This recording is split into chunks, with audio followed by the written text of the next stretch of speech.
I've had a few horses that I used to would bring home occasionally, and some of them were behavior problems. In fact, and mechanical problems somewhere in between all that.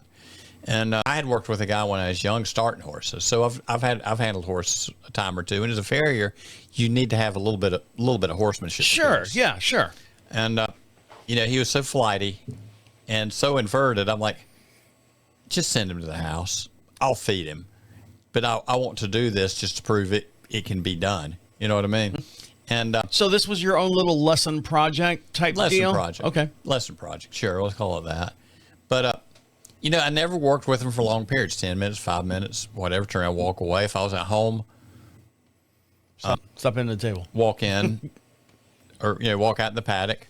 Say, here you go, buddy. Let's do a few maneuvers, slip the halter off of him and walk out. And but never overpressured him, so he learned that he could be handled without everything going into a panic situation.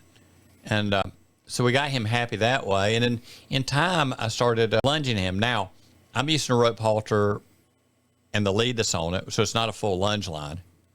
And so when I was lunging, I needed to work some of my gut off, so I was moving with him.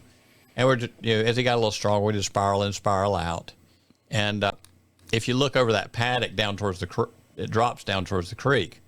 And from behind the barn, that's where kind of our quote working area is. It kind of goes back and it starts sloping towards the creek. So we'd start, work him on to lunging on the side of the bank. So he's constantly changing balance. And never lunged him for any long periods of time.